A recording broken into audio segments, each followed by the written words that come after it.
Welcome back to the On Deck Circle podcast brought to you by the Fantasy Six Pack. I am your handsome, tired host, Nick Zaniboni, aka the Italian Breakfast. Jason, it's been 2 weeks. I've missed you dearly. How the heck are you?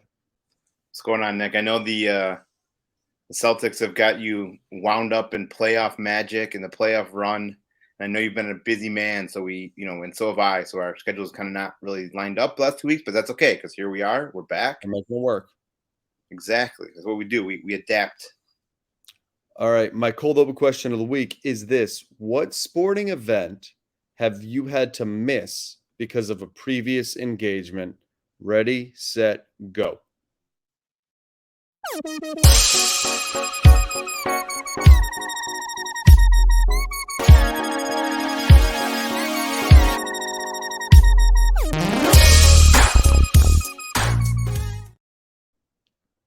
All right, Jason, what do we got? Easy answer for me. Back in about 2015, 2014, I was part of a group of guys that we owned season tickets to the Cubs. Got in at the perfect time in 2014 because lo and behold, 2 years later, they won the World Series. Every year, we would have a draft on tickets. You know what I mean? We'd all go around the table like a normal draft. Like, I want this day. I want that day. We take turns picking days. I had like the 102 or something, we'll call it. I don't remember exactly what it was, but I picked I think it may have been home opener or something like that. It was the ring ceremony the next year. Had to miss it. Travel for work. Rough. I'm sorry you had to deal with that, Jason. Thank you, man. Thank you. In these dark times, I had to, deal with that. Well, that question applies to me because I had to miss Game 7, Celtics. Who the hell did they fucking play? Sixers last Sunday on Mother's Day. I hope it was to, celebrate your mom. So somewhat. Okay. I had a bachelor party in South Carolina last week from Wednesday to Sunday. Oh yeah, that is a grind. That's like you need to pace yourself every night just so you can survive. Yeah. So for Mother's Day, we made dumplings at a local place that has like cooking classes. Okay. So originally, I had it set up for 9 to 11. My plane, however, did not get in until noon, so I had to do it later in the day. So lo and behold, Celtics were on at 3 o'clock. Dumplings started at 3 o'clock. My mother also gave me a rule that I was only allowed to check my phone 3 times for the score. Luckily, I got home for most of the fourth. So, crisis averted. Go Celtics. They're going to beat the Heat in 5. Ooh, okay. I'm ready to roll. Also, this is my last podcast in my 20s. Oh, shout out living in your 20s. Next Wednesday for the next show. Early birthday, okay, and shout out living in your 20s because I definitely miss those days. Yeah. So did you like strategically check the scores then? You're like, if I wait like an hour, it'll be halftime. Yeah, so I did like somebody at my table was watching the game on their phone too, so like I did a little of that, but I was only allowed to take my phone out 3 times. I only used my score check twice, so that was good. All right, cool. Yeah. All right, well, guess what, Nick? Do you want to get access to the most accurate fantasy baseball rankings according to Fantasy Pros? I mean, yeah. Well, if you want to, you should head on over to fantasysixpack.net/plans and become a member over there. Not only going to get the most accurate fantasy baseball rankings according to Fantasy Pros, we got tons of content like DFS from DFS Daddy, Dave Eddy.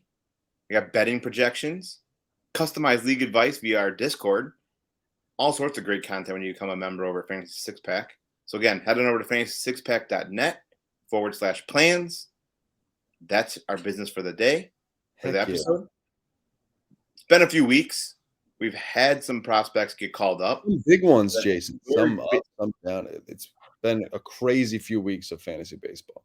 Yeah, a lot of it is also from a lot of injuries have been happening.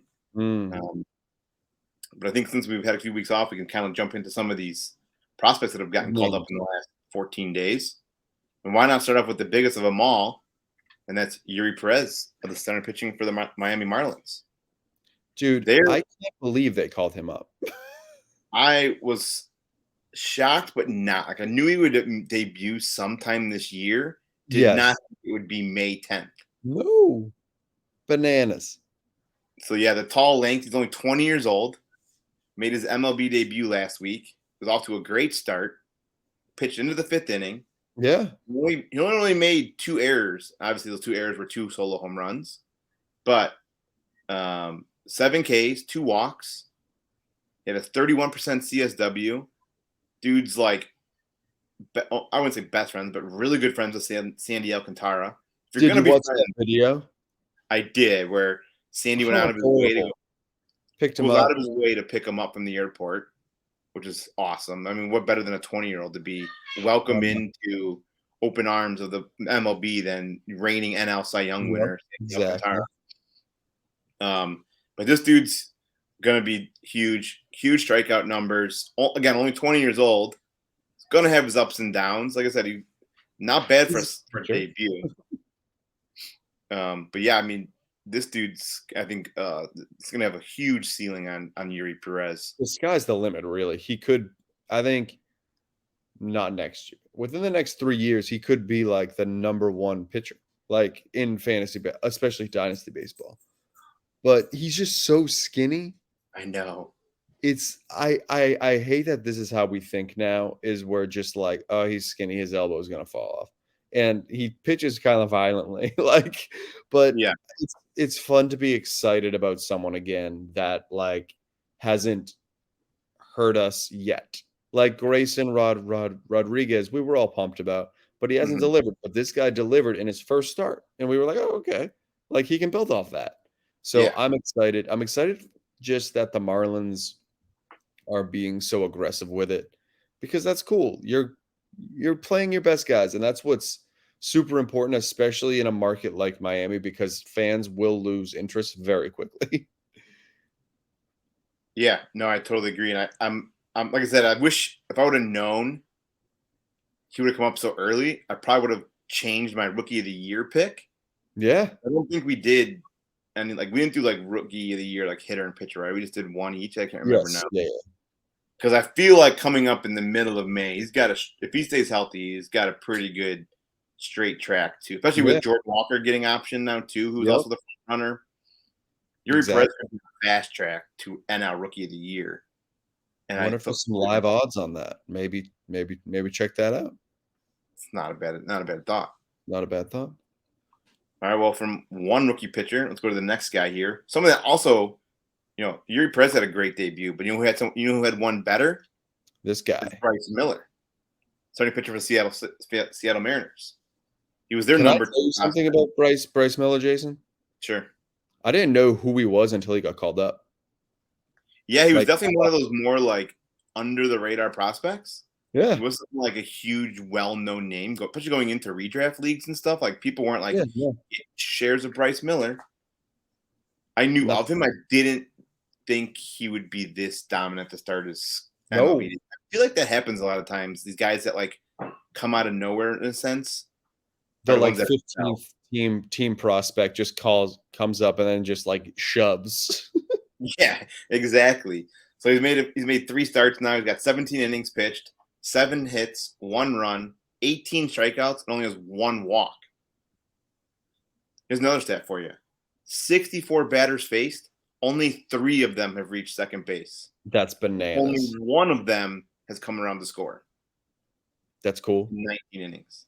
And here's another little fun fact for you. A little bit of trivia. Let's see if you can. This is a wild card here, right? You didn't prepare for this. Maybe you've seen this stat. Maybe you haven't. Nope.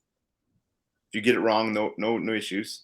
So there's only been 3 pitchers in their MLB debut with 10 strikeouts or more and no walks. Can you name all 3?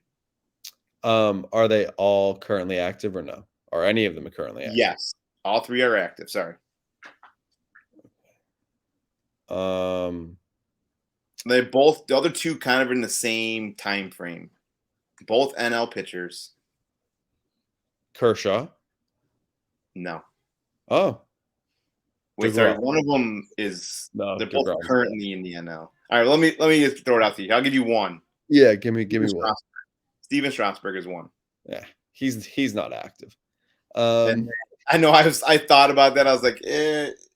Yeah, So the other one debuted in the AL, but he's in the NL now. Give me a division. How about this one? I'll give you one better. He's a teammate of Eury Perez.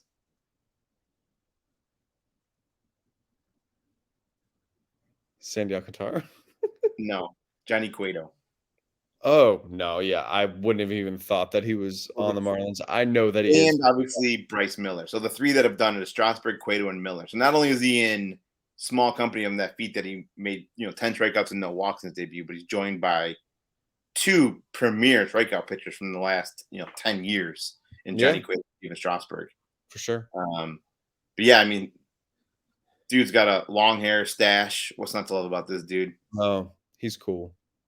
He's got relies heavily on a fastball slider. He does have a changeup and curveball, but as of right now, he's kind of just featuring that 2-pitch mix, which is if it's getting you by.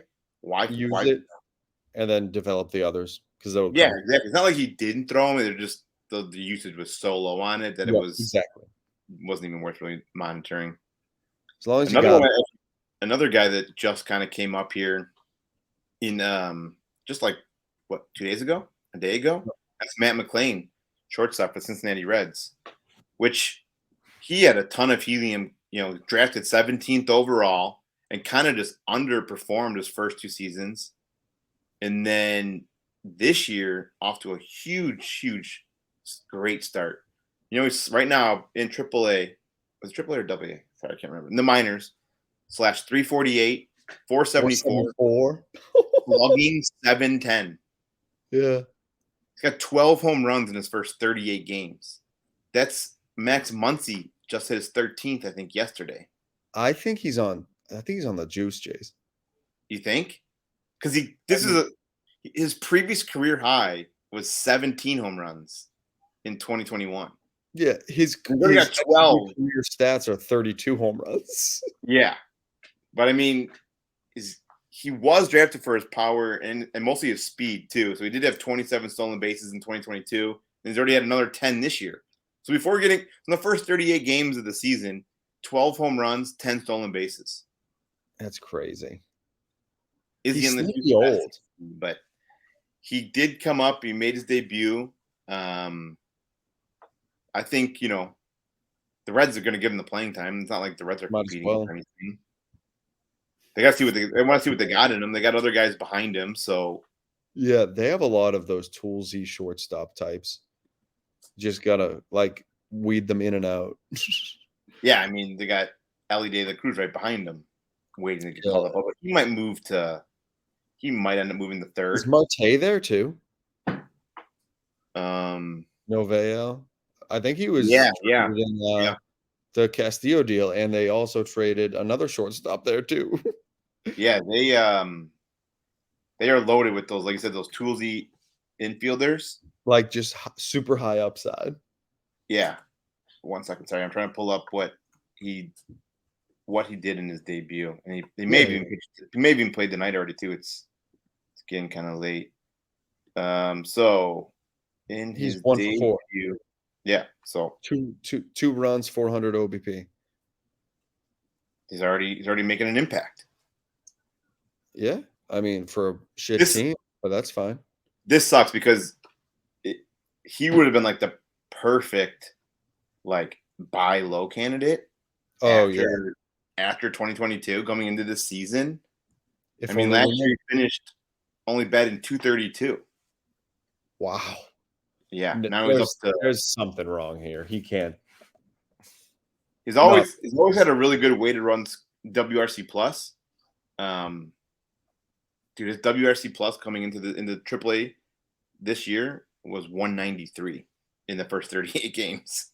Jesus Christ! He cut down on the strikeouts a bunch too. So he was struck out 28% in 2022, and it was only at 20% so far this year. Again, a small sample size of it just being, the first month and a half of the season. But stay tuned on Matt McLain. I mean, if he's going to produce, He might be a guy.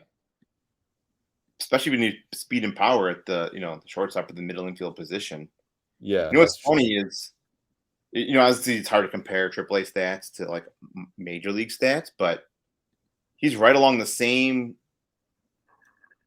like like stolen base and power to Anthony Volpe, and he started the season at the majors. Yeah. Also, this is just looking at this is actually just insanity. The more and more deep into it, he had 40 RBIs in his first 38 Yeah. games Like that's and 30 runs scored.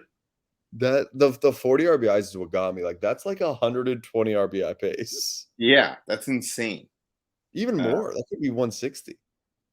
I'm going to be tuning in to see how he continues to produce here at the Yeah. major league level.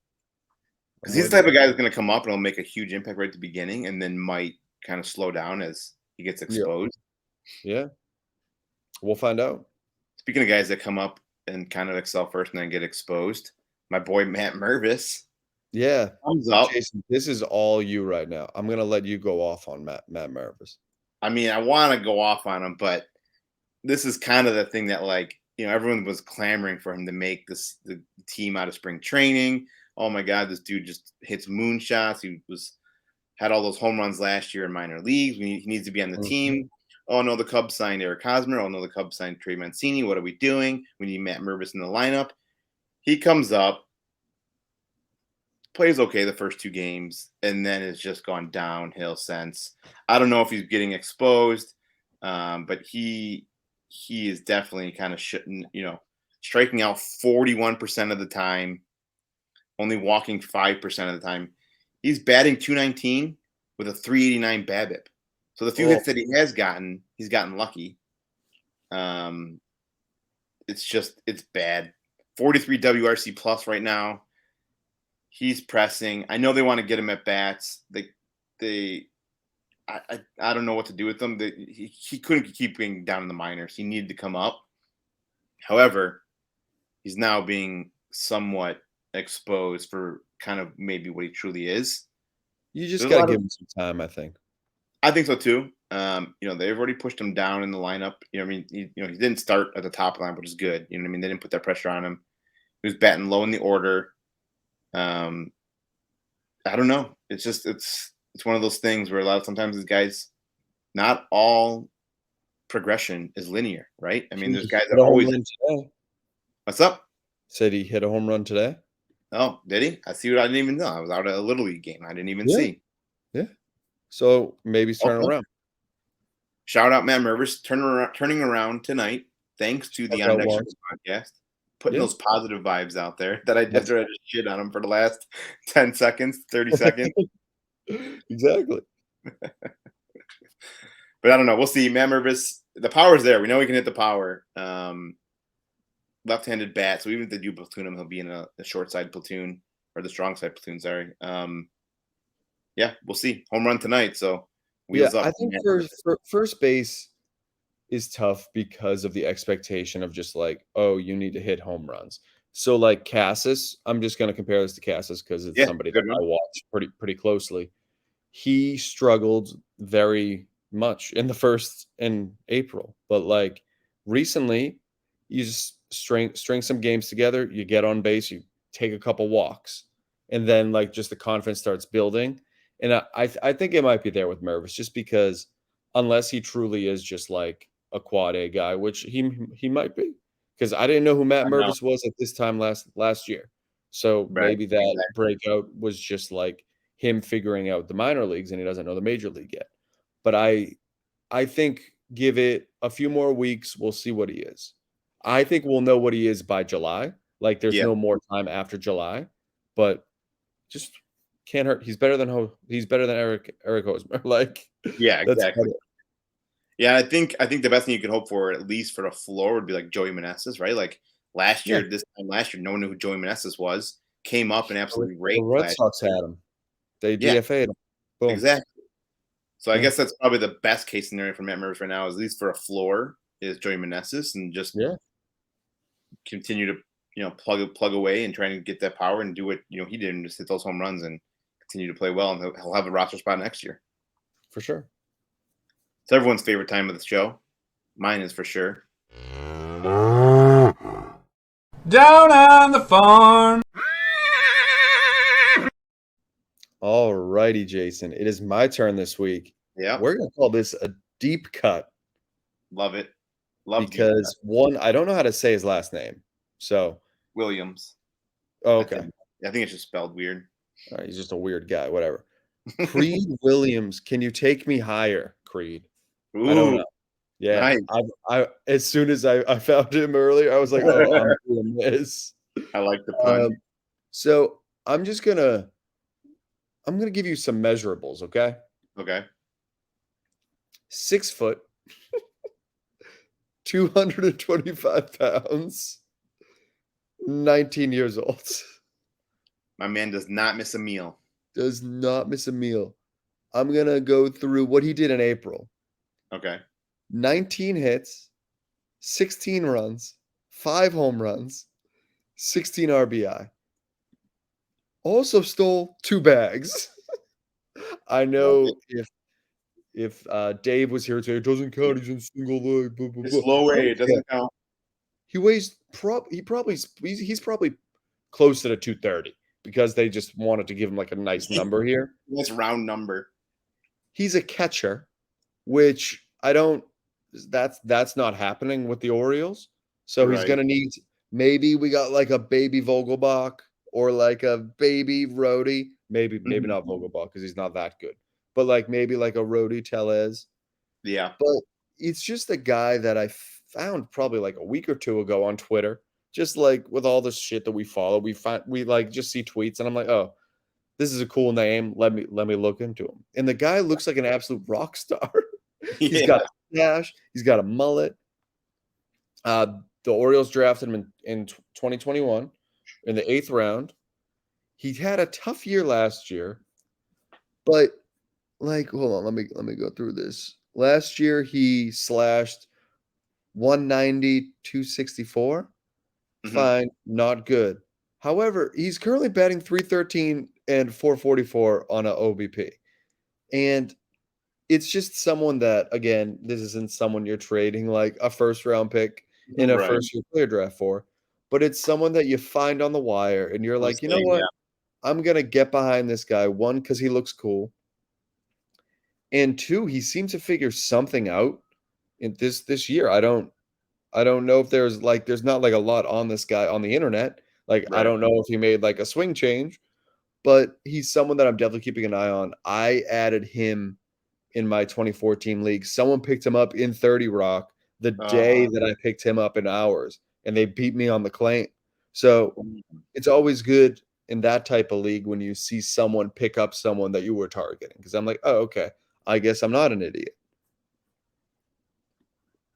Look at this photograph. That's Nickelback. Oh shit! I get them mixed up. Get those shitty like bands together. It's Can't Take Me Higher. Yeah. No, for sure. Like you said, he wants to get catcher. They've already kind of started moving him. He's been playing some first base and DH, which I think is more along the lines of where he'll end up. And there's no way to catcher unless something crazy happens, but could be looking at the next Daniel Vogelbach right here. Yeah. Rhodey Tellez. I'm excited. Can't wait to cut him in like 3 weeks when he goes on a stretch and he's batting 220. Yeah, exactly. All right, man. Well, I know it's a late night for you. It is. I did pretty good. Do you know who did not do good? My fiance, who is sleeping directly next to me right now. Shout out your fiance for even putting up with your shenanigans for an on-deck circle podcast. Yeah. Before we leave, I do have a bachelor party story. Yeah, let's hear it. Love it. So you messed up. You should have teased this. I should have. At the beginning. So people would brought it at the end. Yeah. Damn it. But anyways, go ahead. I went skeet shooting. Ooh. Never done it. I'm in general like not a gun guy. Same. But was like, I'll do some skeet shooting. Like, this is fun. But like, it was an open bar, Jason. Oh God. Drinking and guns? It was open bar, 23 friends on a boat. Holy shit. And guns. And like, it was at the same time. It wasn't like, okay, we're gonna shoot for the first hour of the boat cruise, and you guys can drink on the way back. No. Yeah. As soon as we got on the boat, they just threw us Bud Lights.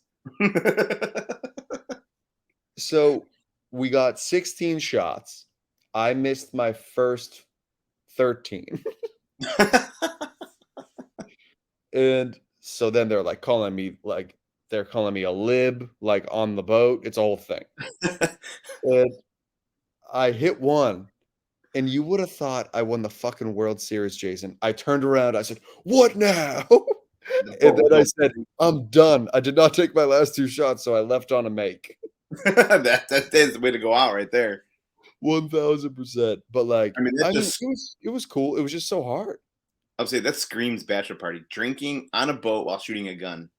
Yeah, and that's just a Into story the I can air. tell on air. There's a Yeah. few others I can share on the pre-show of next week, Jason. Nice. Yeah, I followed a little bit on your Instagram. Your IG story was a little very big gaps in between your some of your pictures and stuff. I saw you play some top golf and then some other random stuff, but Yep, there was a lot of gaps. Some things phones were not allowed, Jace. yeah, that makes sense. All right, we'll be back next week. Hopefully Yeah, at our regular schedule. on my birthday. Ooh, It'll be the birthday show. Love that. We'll have some The Celtics surprises do have a planned. game now, so we don't know. We're gonna figure something out. I'll have a surprise in store, some sort of Oh, surprise. also the day before, Jason, I get my MBA.